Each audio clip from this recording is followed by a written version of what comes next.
Hi, welcome back to Jen's Addiction. So today I want to talk a little bit about my top 10 pickups from this year. So actually not quite just 2025, but fall of 2024 into 2025, almost a full calendar year from the fall. This past year has been kind of full of surprises. I'm always on the hunt for things that I can find out in the wild. And so this top 10 are things that are difficult or had been difficult for me to find. I was finding them online, but I wasn't finding them in like local record stores or things very easily. And these things just surprised me, fell into my lap, showed up in places I didn't necessarily expect to find them.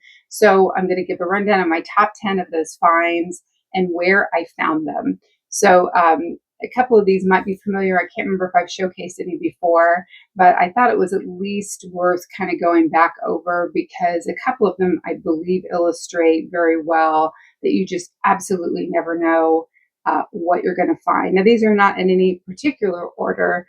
I just kind of grabbed them together, but so I'm going to start actually with number 10 and 9 will be Betty Davis. So her self-titled record, and then I guess it's Nasty Gal, which I love this album. I love both of these albums. So what's interesting about this is I went to a record show. I bought this one first. I did not pick this one up. They were together at the same record show with the same vendor.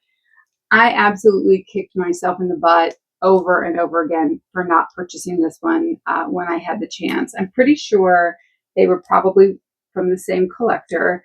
And this one was in such good shape. Again, a title that I wanted. I've only been able to find it on reissues. I actually do have a copy of this as a reissue. But man, these are in great condition. I think I got a good deal. The dealer I worked with was more than fair. And I ended up then going to another record show, kind of fast forward a few months.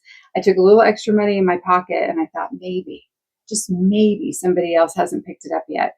And they hadn't. So I ended up getting both of these records from the same vendor at different shows. And again, I believe they are from the same collection. They were just in fantastic shape.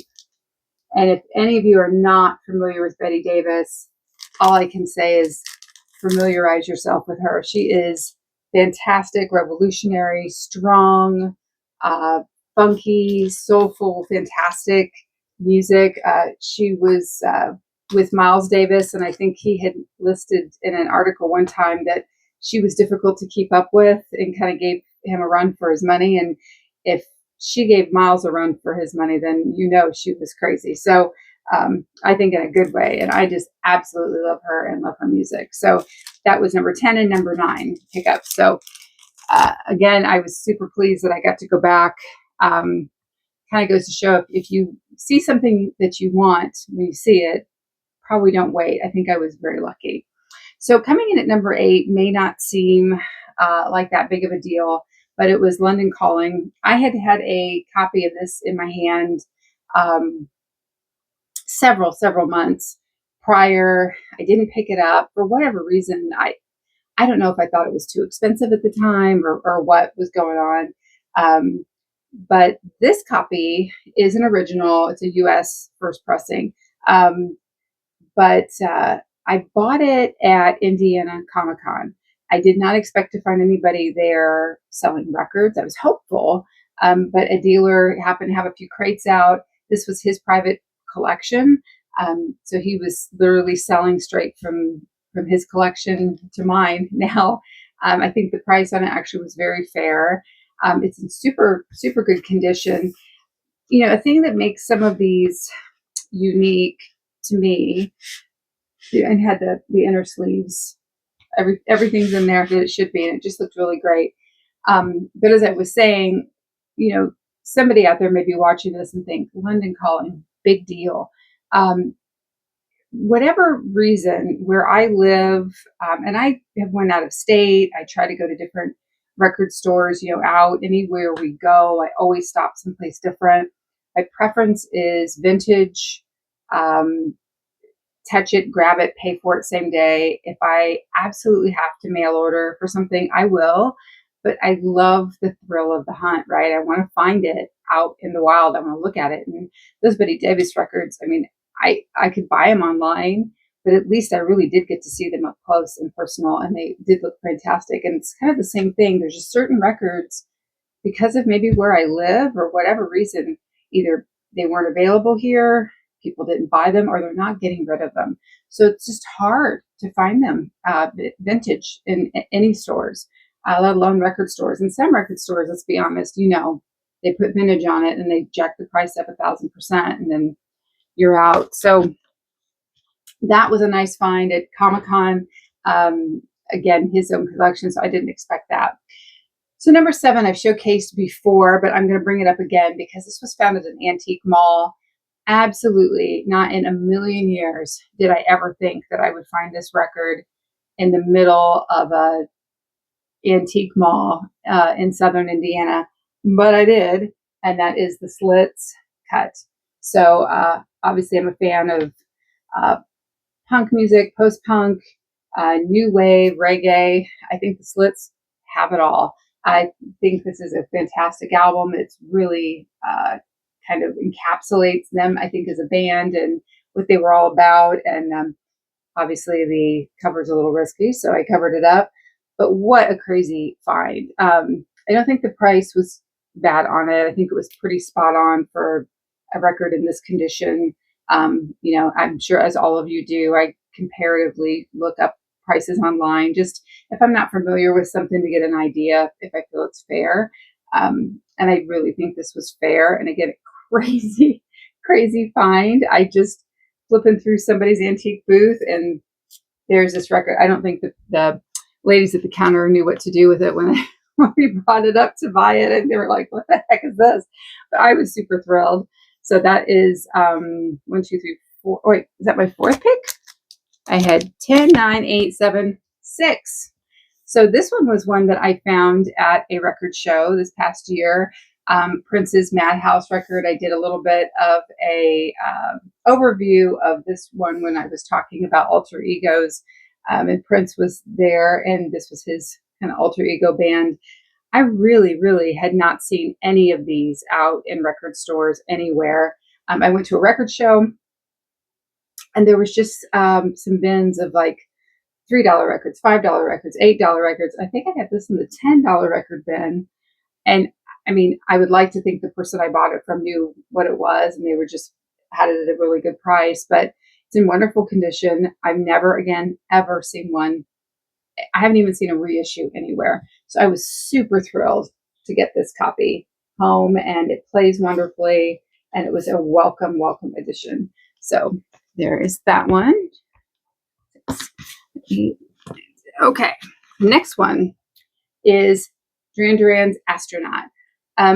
Again, it may be super easy for others to find, but for some reason, probably because of the availability of these records having been printed at the time, this one is hard to find, and I have never seen it out in a store until now. And I kept watching it and watching it and watching it. And finally, my husband got smart and said, "Hey, you've had this on your shelf for a while. What kind of deal could you do for me?" So we got it at, I think, a really fair price, and it's in wonderful shape. And I was super thrilled to get it as part of my Duran Duran collection. I had bought it on CD when it was new. I had never had the vinyl, so I was excited to get it. Not easy to find, and for whatever reason, again, it's one I don't see a lot of. I believe maybe availability based on print run. So the next one is literally, I had been looking online, shopping for this record, and around Christmas time, walked into the local record store, had just been there a couple days before because we were doing Christmas shopping, and lo and behold, Half Nelson was on the shelf. So I had done a little video way early on my channel about Sparks and Half Nelson. So if you're familiar with Sparks, before there was Sparks, there was Half Nelson. So this is their first album and their first incarnation. So they had this band first. They were called Half Nelson. It's all the same songs, but what a difficult album to find. It's in pretty good condition. I mean, it's got a little wear here and there. I can't remember if it's supposed to have a printed sleeve. I don't have an inner any liner notes or anything, but the jacket looks, I think, really great. And I just love that image, and it really sets the tone, I think, for what Sparks becomes. The first album is just them on the cover, so I think this is even better than the first Sparks album, to be honest. And again, that was just, one day it was there, the next day, I mean, I think they had just put that up, so that was a really welcome surprise. And the next one was around Christmas time. I had some birthday Christmas money to spend. Had been in the record store and ended up picking up this copy of Maggot Brain from Funkadelic. I cannot tell you how happy I am with this one. Again, not one that you find. If it's available, it's either so beat up you'd never want it in a million years, or it just flies off the shelf. I don't know if the people were afraid of the price. I'm not really sure what would prevent someone from buying this record. It probably is price. However, it is in wonderful condition. I know you can't see it through the inside is good. I mean, everything is intact, and it absolutely plays beautifully. I could not be happier, and this was just an amazing find.